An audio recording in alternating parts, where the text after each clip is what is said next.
Hello student, आज जो हमने कवि परिचय लेके आए हैं ये 12th क्लास 11th क्लास में काम आने वाले हैं और 10th और 9th में भी आते हैं। ठीक है, तो सबसे ज़्यादा जो है महत्वपूर्ण है 12th और 11th क्लास के लिए है, जो कि हिंदी विषय में आते हैं। ठीक है, तो आज हम कवि परिचय देखने वाले हैं। तो कवि परिचय में सबसे पहले जो हमारे कवि आते हैं वो हरिवंश राय बच्चन आते हैं। ठीक है, तो हरिवंश राय बच्चन इनका नाम है।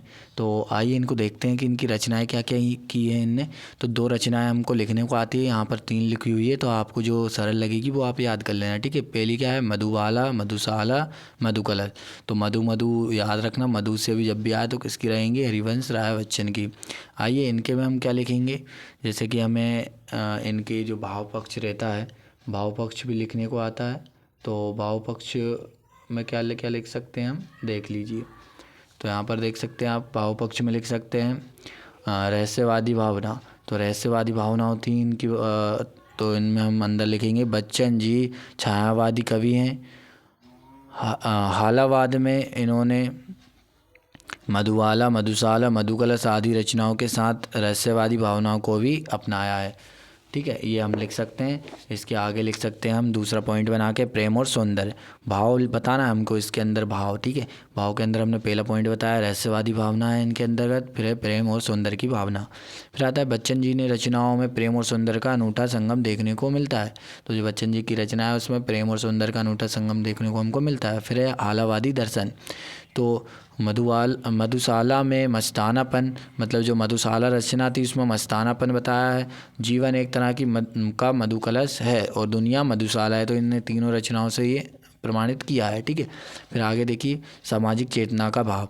फिर आता है इनकी रचनाओं में सामाजिक चेतना का यथार्थ चित्रण मिलता है। फिर आता है व्यक्तिगत भावना।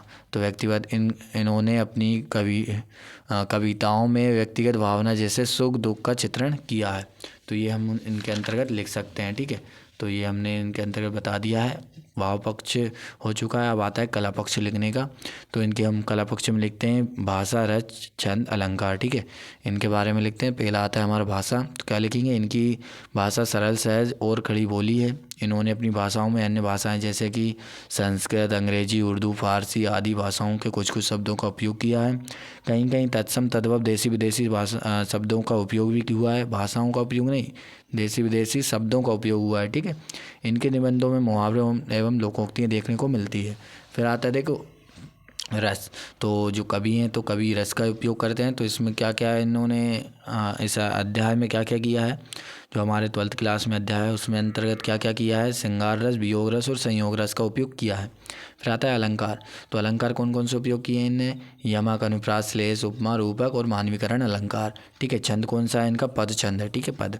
ठीक है, गद्य और पद होता ना, तो पद छंद है। ठीक है, फिर आता है साहित्य में स्थान। तो साहित्य में स्थान हम क्या लिख सकते हैं, तो साहित्य में स्थान आप हालावाद के प्रवर्तक माने जाते हैं। ठीक है, हालावाद के प्रवर्तक कौन है, हरिवंश राय बच्चन। हिंदी साहित्य में आपका अद्वितीय स्थान है, हिंदी साहित्य आपका सदा आभारी रहेगा। तो ये हमने बता दिया इनका। ठीक है, अब आते हैं नेक्स्ट कवि पर। तो नेक्स्ट कवि को हम नेक्स्ट वीडियो में देखेंगे। तो अभी हाल के लिए इतना ही, मिलते हैं नेक्स्ट वीडियो में नेक्स्ट कवि के साथ।